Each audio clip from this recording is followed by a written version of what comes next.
What's up, everybody? Today I'm going to be showing you another addition to my vacuum collection. This time it's going to be something a little bit different. This here is my recently acquired Windsor Sensor XP12 that I bought off Craigslist from a local church in my area that used this to clean around the place.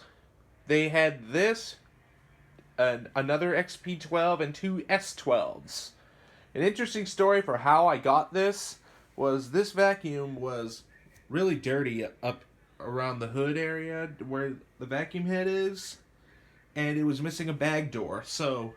But luckily both S12s had a bag door, so I just took the bag door off an S12 and put it on this here XP12 and just cleaned up the head, and now you've got a nice working vacuum. And it actually came with all the with a bag and pre-motor filter. So that was a nice bonus. So anyway, most people who use these vacuums probably know that these are basically rebadged Sebo X4s. Most of the parts are basically Sebo. Let's go and show you inside the bag, or inside the bag compartment. Right here is the original bag that came with it.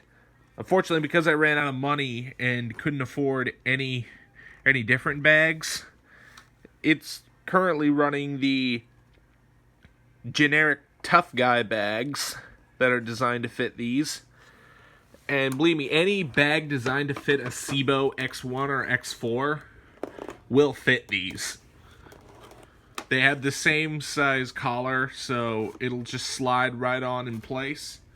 Right here is the nice large pre-motor filter. Certainly has seen better days.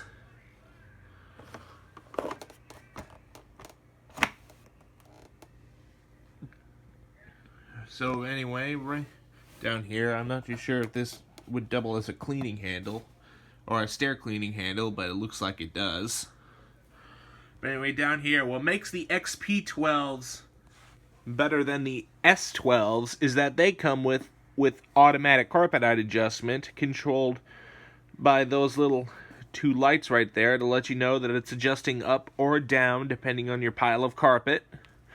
It also has two more indicators for check brush roll if it's worn out or something stuck in it, and a bag full indicator to indicate that there's a restriction of airflow.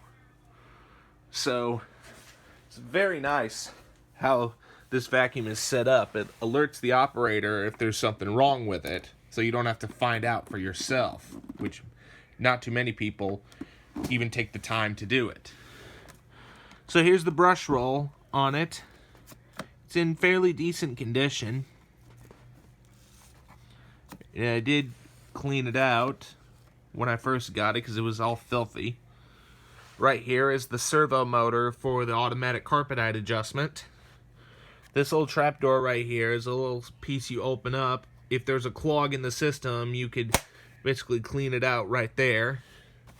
Let me go ahead and see if I can show you the model number right here. By Windsor's Industries from Eaglewood, Colorado. And it's a 10 amp motor. I'm not too sure how to serial date these things, but I'm guessing this is from somewhere in the late 2000s. And this is made in Germany.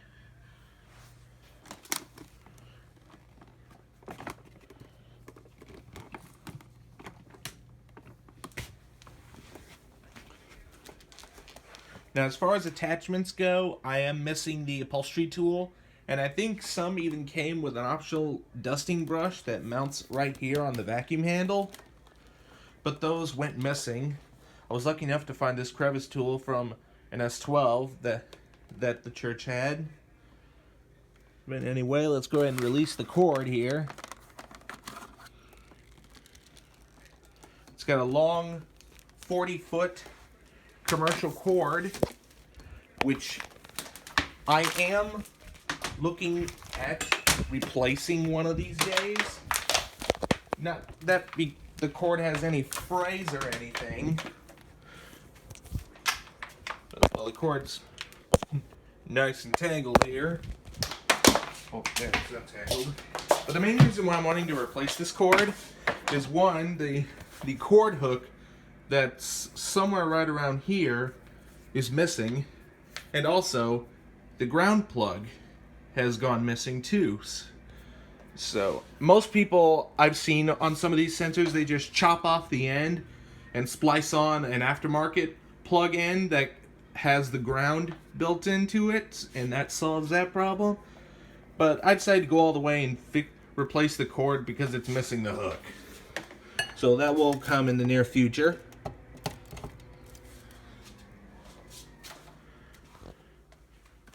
Oh, one also little feature that I forgot to show you. This little orange clip right here, if you move it on over to the right and you recline the vacuum back, the head picks up so you can move it over floor thresholds. And if you move it on over to the position where I originally had it and recline it back, it lies totally flat. And before I get to vacuuming here, I will go ahead and show you the automatic carpet height adjustment in action. I'll go ahead and zoom in on the wheels here, and I'll go ahead and turn the vacuum on to show you. Very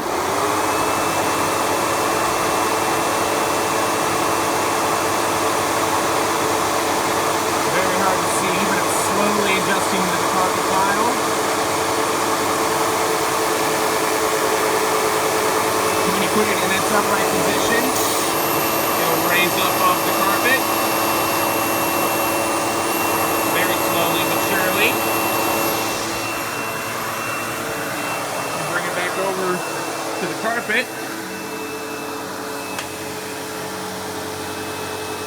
Here it adjusts to the carpet.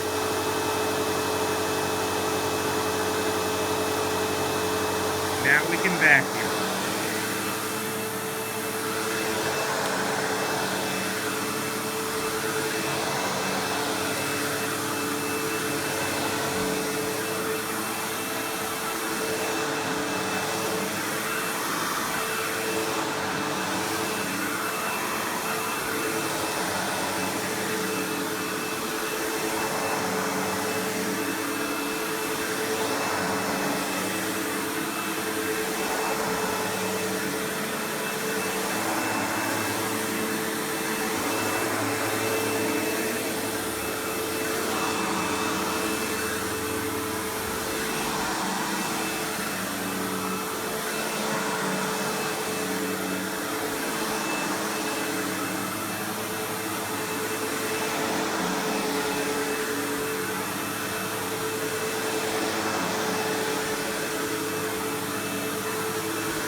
A very nice machine to use.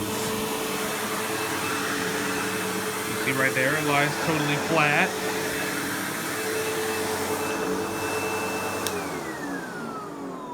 Now I'll go ahead and show you the attachments. You will notice the extension wand right there. If you stay right there, it pulls a little latch, so you can pull a small little hose end right there out of the wand. But as soon as you put it back in and you take off the wand, it locks in place and it won't go anywhere until you push this clip right here. And then it releases. Pretty interesting how that works. So let's go ahead and show you the tool airflow.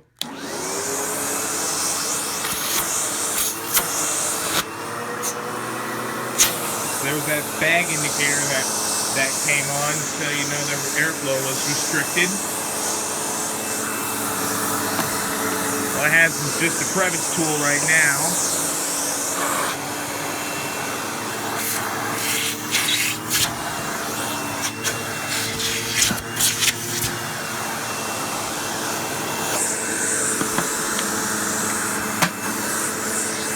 Then put it back in the extension wand and show you that. Unfortunately, out of all the years of neglect, the end piece of the wand has sheared off, but it still works like normal, and the crevice tool hooks up to it just fine.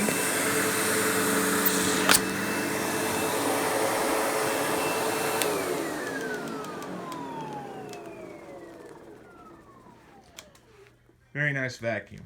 Also, one thing I forgot to mention is that the Brushroll and bag check indicators, if you run the vacuum so long with a worn out Brushroll or a restriction in the airflow, and you run them for that long, they eventually shut itself off, and either the Brushroll or the bag check indicator will keep flashing even when the vacuum's in the on position to let you know that, hey, it's time to fix that problem. And then after you fix it, to reset it, just turn the vacuum off, then turn it back on, and then it's reset. And as you're vacuuming, it'll slowly recognize that everything's normal. It's very nice and interesting. So I hope you've enjoyed this Windsor Sensor XP12. Please like, rate, comment, and subscribe. Thanks for watching, and we'll see you next time.